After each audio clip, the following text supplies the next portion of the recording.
दोस्तों, वीडियो शुरू करने से पहले कृपया आप मेरे चैनल को सब्सक्राइब जरूर करें और साथ में बेल आइकन को भी दबा दें ताकि मेरे नए वीडियो का नोटिफिकेशन आपको मिल जाए। और अगर वीडियो अच्छा लगे तो कृपया लाइक, कमेंट और ज्यादा से ज्यादा शेयर करें। अब देर न करते हुए आज की साखी शुरू करते हैं। साध संगत जी, आज की इस साखी में मैं आपको बताने जा रही हूँ कि निस्वार्थ भाव से सेवा का क्या फल मिल सकता है।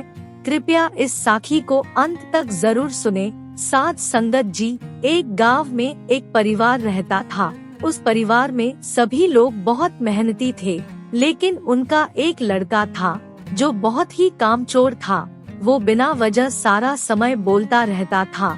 पूरा परिवार उससे बहुत परेशान था। घर वालों के अलावा उसके मोहल्ले वाले भी उससे बहुत परेशान थे, क्योंकि वो बिना वजह सबको तंग करता रहता था। एक समय ऐसा आ गया कि पूरा गांव उसके खिलाफ हो गया। पूरे गांव में उससे कोई भी बात करने को तैयार नहीं था। जिसके पास भी वो जाकर खड़ा होता, वो अपने कानों में उंगली डालकर चुपचाप वहाँ से चला जाता। पूरा गांव उसको पागल और मूर्ख समझने लगा था। उसके घर वालों ने उससे छुटकारा पाने का सोचा। वो उसको कहते थे, तुझे शहर में काम पर लगवा देते हैं या फिर देश से बाहर भेज देते हैं।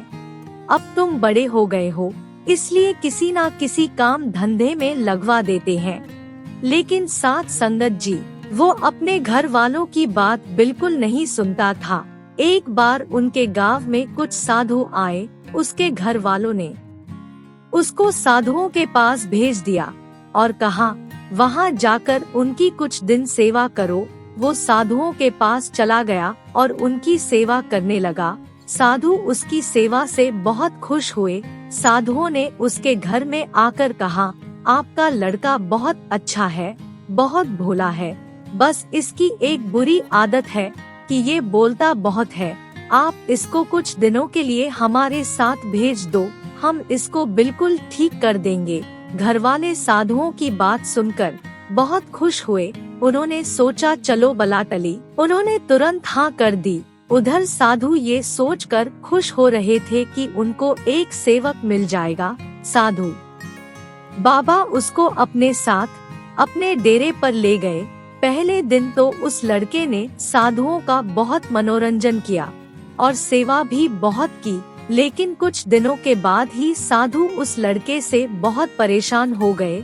रोज रात को साधु उस लड़के के आगे हाथ जोड़ते कि हमें सो जाने दो। उनके हाथ जोड़ने के बाद ही लड़का उनको सोने देता, फिर खुद सोता। साध संगत जी, थोड़े दिनों के अंदर ही वो लड़का साधुओं को बोझ लगने लगा। उस लड़की की उम्र उस समय 18 साल की थी। अब उनको लगने लगा था कि इस लड़के को वापस इसके घर भेज देते हैं। उन्होंने उस लड़के को कहा, बेटा तुमने सेवा बहुत कर ली, अब तुम अपने घर वापस चले जाओ। लेकिन वो लड़का नहीं माना। उसने साधुओं को कहा, मैंने आप लोगों की ही सेवा करनी है। मेरी आत्मा यहाँ आकर बहुत खुश है। मेरा दिल आपके डेरे में ही लगता है, क्योंकि आपका डेरा बहुत अच्छी जगह पर बना हुआ है। यहाँ खाने पीने की भी कमी नहीं है और गांव वाले दूध दही भी दे जाते हैं।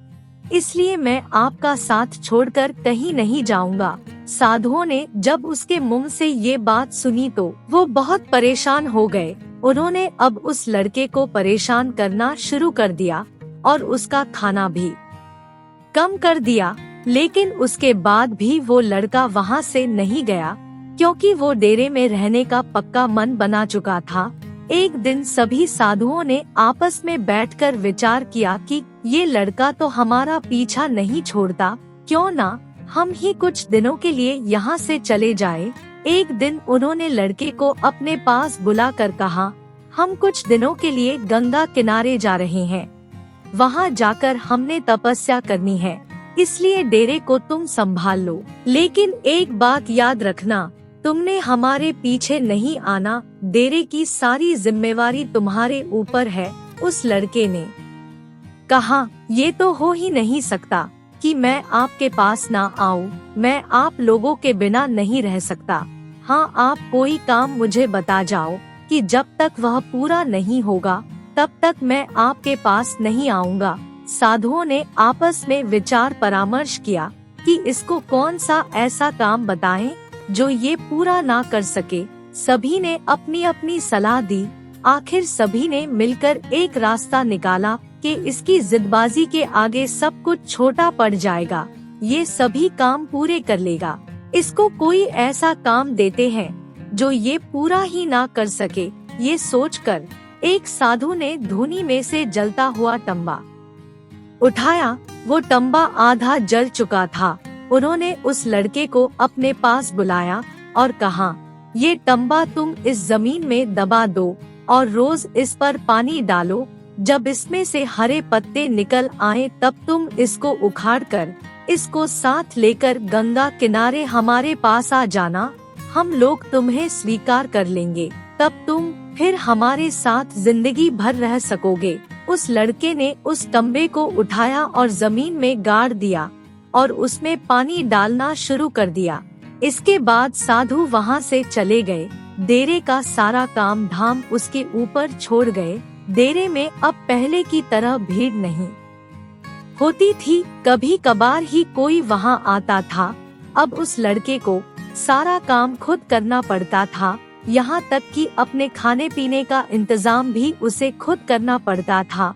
और कभी कोई डेरे में आ जाता तो उसके लिए भी खाने का इंतजाम करना पड़ता था।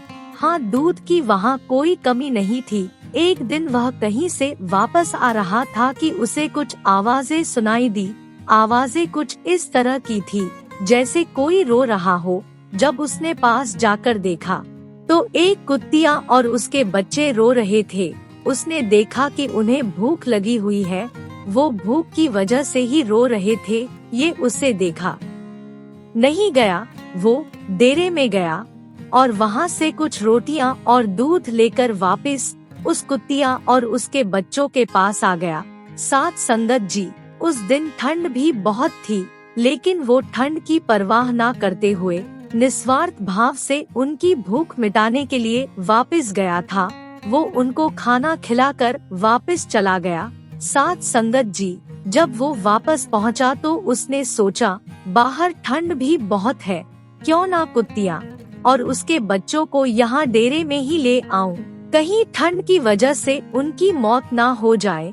ये सोचकर साध संगत जी वो इंसानियत का फर्ज निभाते हुए उस कुत्तिया और उसके परिवार को अपने साथ लेकर डेरे पर आ गया। डेरे में लाकर उसने उनके लिए घास फूस बिछा दी और उनके रहने का इंतजाम कर दिया। अब वो रोज उनकी निस्वार्थ भाव से सेवा करता। साथ संगत जी, एक दिन उस लड़के ने देखा कि जिस जले हुए तंबे के ऊपर वो रोज पानी डालता था उसमें पत्ते आने शुरू हो गए थे। उसकी जड़ें भी बड़ी हो गई थी। उसको समझ आ गई कि ये सेवा का फल मुझे मिला है, इसी सेवा की बदौलत ही सब कुछ हो रहा है। साथ संगत जी, उसने वो तंबा उखाड़ लिया। उसने उखाड़ कर देखा कि वो एक तरफ से बिल्कुल जला हुआ था और दूसरी तरफ से हरा भरा हो गया था। साध संगत जी, ये उस लड़के के साथ एक बहुत बड़ा करिश्मा हो गया था। वो उस तंबे को उखाड़कर साधुओं की तलाश में गंगा किनारे चला गया। वहाँ जाकर उसने साधुओं को इधर उधर ढूंढा तो उसे वो साधु नजर आए जो उसके भरोसे अपना डेरा छोड़ गए थे। उस लड़के ने साधुओं को माथा टेका और उनके आगे वो तंबा रख दिया। सारे साधु ये करिश्मा देखकर हैरान हो गए कि ये सब कैसे मुमकिन हो गया। फिर साधुओं ने उससे पूछा, ये सब कैसे हुआ? तब उसने साधुओं को सारी कहानी सुनाई और कहा, मैं आने जाने वालों की भी सेवा करता था। मैं कभी किसी को डेरे से भूखा नहीं जाने देता था, चाहे इसके लिए मुझे दुख भी सहना पड़ता था, लेकिन फिर भी मैं अपनी सेवा से पीछे नहीं हटता था। फिर उसने साधुओं को बताया कैसे उसने एक कुत्तिया और उसके बच्चों को डेरे में लाकर कैसे उनकी सेवा की और उनके रहने का इंतजाम किया। शायद परमात्मा ने मुझे इसी सेवा का फल दिया है। साधुओं ने उसको उठाया और अपने गले से लगा लिया और कहा, हमसे बहुत बड़ी गलती हो गई जो हमने तुम्हें अपने से अलग किया। तुम तो एक नेक आत्मा हो, तुमने तो वो करके दिखा दिया जो हम कभी सोच भी नहीं सकते थे।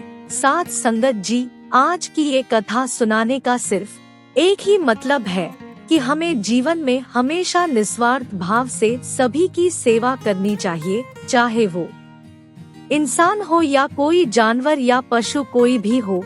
हमें कभी भी फल की चाह में सेवा नहीं करनी चाहिए। साथ संगत जी, अगर आपको यह साखी अच्छी लगे हो तो कृपया लाइक, कमेंट और ज्यादा से ज्यादा शेयर करें।